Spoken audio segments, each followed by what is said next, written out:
Өнөөдрийн манай Seven Spy болонгаар ардын жижигчин очир мгатгаатай ярилцлага. Дижитал хамтлагийн аппарат дуранд. Дуучин төмөн үлзигийн сонь сайхнаас. Эдгээр мэдээллүүдийг өнөөдрийн манай Seven Spy болонгаар авч үзээрэй. Өнөөдрийн манай Seven Spy болонгийн аппарат дуранд өрцөн хүн бол ардын жижигчин очир батгай байгаа. Очир батгайн хувьд өнгөрөх өдрүүдэд амжилттай зохион байгуулагдаж өндөрсөн нэгэн хандивын тоглолтод хүрэлцэн ирсэн нь энэ байлаа. Түүнийг бид дэлгэцийн олон сайхан уран бүтээлүүдээр мэдэх боловч хизээ хаан чарсан тэтгэл баян гэдэг дүрээр нь андахгүй билээ.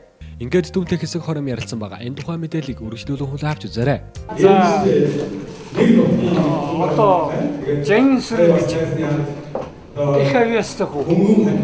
Өөрөө зохиол бичдэг, өөрөө жүжиг тоглодог, өөрөө найруулдаг.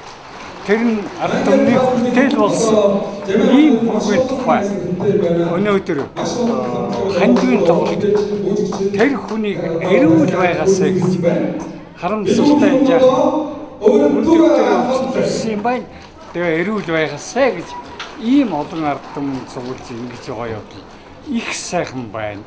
Тэгээ би яах гэж ингэж явж байна вэ гэхээр би энэ хүний эцэг жанчуудаар жигдэг хүний багш нь байгаа юм. Тэгтээ сүүлдээ тэр хүн бол багшийн багш болсон.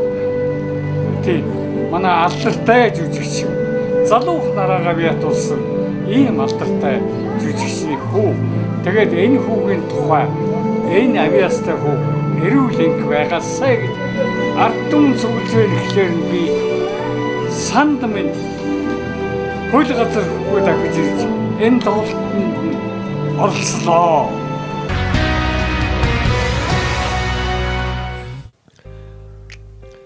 Манай дараагийн аппарат дорнд өрсөн залуучууд бол дижитал хамтлагийн залуучууд байгаа. Дижитал хамтлагийн залуучууд маань өнгөрөх өдөр Улаанбаатар паласын концертыг дахимд амжилттай зохион байгуулагдаж өндөрсөн нэгэн тоглолтод хүрэлцэн ирж өөрсдийн аядуугаа өргөсөн нь манай аппарат дорнд бус юм а. Бид дижитал хамтлагийг олон сайхан уран бүтээлүүдээр нь сайн мэдхүлээ. Харин сүүлийн жилүүдэд дижитал хамтлагийн шинэ уран бүтээл дээр тэмчих ажиллахгүй байгаа бөгөөд хамтлагийн гишүүд нь хувийн уран бүтээл болон хувийн амьдралд ихэнх анхаарал хандуулсныг манай үзэгчид санаж байгаа биз. Тэгвэл энэ удаад хамтлагаараа нэгэн тайзан дээр гарсан үзэгчдийг бас байлдан дагуулж чадаж байлаа.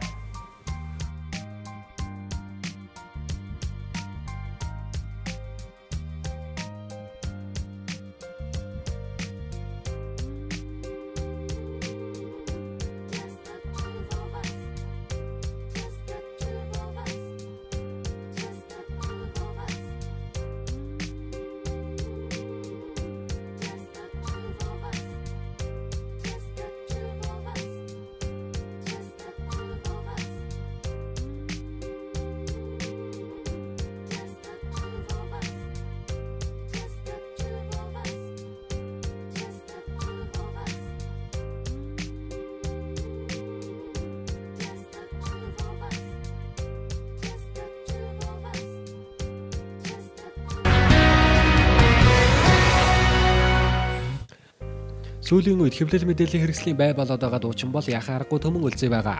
Дуучин төмөн үлзий шинэ уран бүтээлүүдийг араас нь өлгөд нь авч байгаа нь чадварлаг уран бүтээч гэдгийг харуулж байгаа боловч түүний хувийн амьдрал нь ихээхэн сонирхолтой байдгийн байна. YouTube манай аппарат дорнд өртөгтөө дуучин дэлгэр мөрөнтэй хамтран нэгэн уран бүтээлийг төрөвсөн бөгөөд тэд их л дотн харагдаж байсныг юунд нөхүлээ. Харин дуучин төмөн үлзигийн хувьд Захам нутгийн дуучин бөгөөд ард түмэндээ олон уран бүтээлийг хүргэж яваа чадварлаг залуу уран бүтээлч юм а.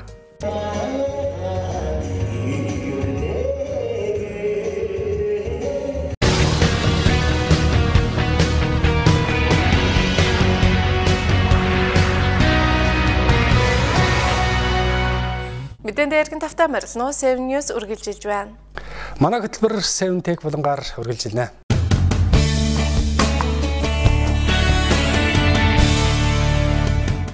Манай өнөөдрийн Seven Tech болонгаар та бүхэн хамгийн хурдан радио телескоп Австралид ажиллаж эхэллээ. Энэ оны Нобелийн шагналтууд тодорч байна.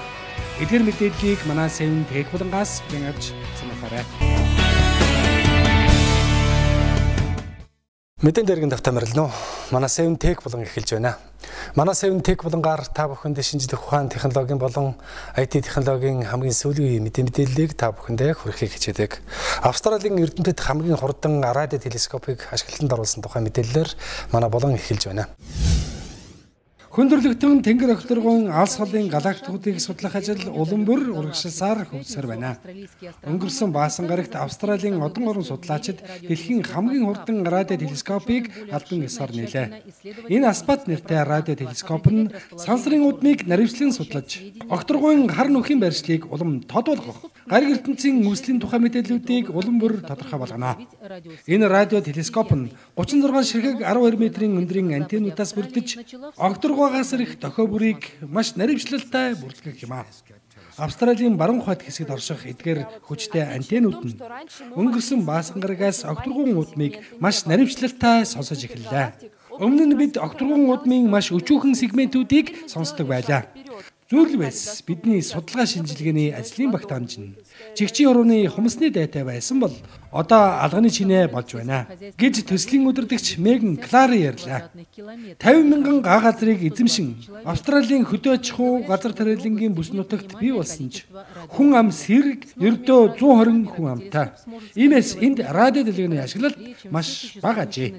Энэ радио телескопын радио камер нь одоо дэлхийд ажиллаж байгаа бүх телескопноос 10 дахин хурдан тэнгэр огторгойг сканерлж авах бөгөөд энэ бүхнийг үндэслэн 4 жилийн дараа бүр хурдан том 100 радио телескопыг барьж байгуулах боломжтой болох гинэ.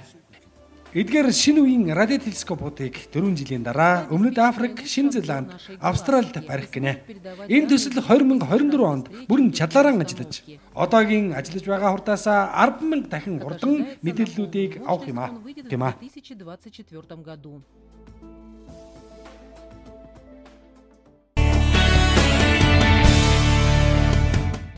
Анхаарлаа хандуулж байгаад баярлалаа. Өнөөдрөөс энэ оны Нобелийн шагналтууд тодорно. Энэ мэдээллээр манай болон үргэлжилж байна. Өнөөдрийн даваа гарагт Шведийн нийслэл Стокгольм хотноо 111 дахь Нобелийн шагналын 7 хоног нээгдэж байна. Энэ нэр хүнтэй шагналын эхний номинацууд болох анагаах ухаан физиологийн шагналтнууд Улаанбаатарын цагаар 17 цагт тодорно. Харин 9-ний 17 цагт физикийн салбарын шагналтнууд уран зохиолын салбарын энэ оны шагналтнууд нэлээд хожуу тодорхой бол Нобелийн шагнал олгох энэ оны яслал 10 буюу Альфред Нобелийн нас барсан өдөр болдог.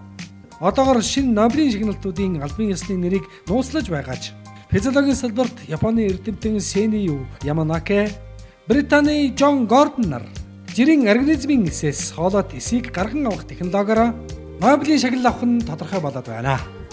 Харин энэ оны Нобелийн инхтээний шагналыг хэн авах вэ? Украиний экс ерөнхий сайд Юлия Тимошенко долгох байх гэсэн яриач байхад Билл Клинтон ч нэр дэвшжээ.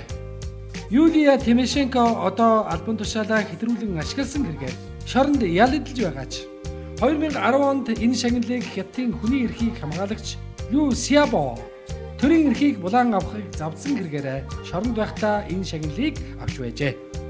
Энэ оны Нобелийн шагналыг дагалдах мөнгөн урамшуулал 20% багассан ч Нобелийн шагналын захирлуудын зөвлөл 1.1 сая долларыг олгохоор болжээ.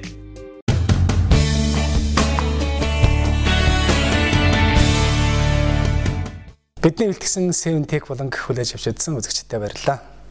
Харин манай хөтөлбөр 7 Plus болонгаар үргэлжилж байна.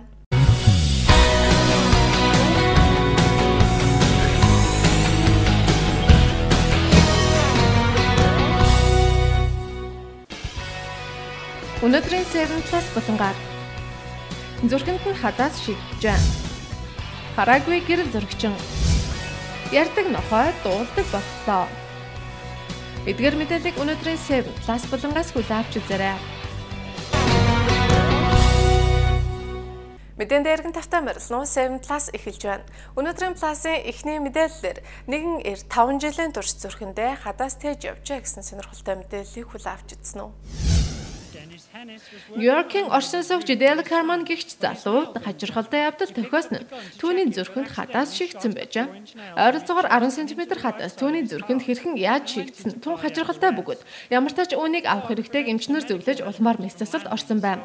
Дэл Карманы энэ хажиргалтай түүх 5 жилийн өмнөөс эхэлж тэрээр Нью-Йорк дахь гэртээ тавилга хадаж явах үед болсон гэдгийг ярьсан байна.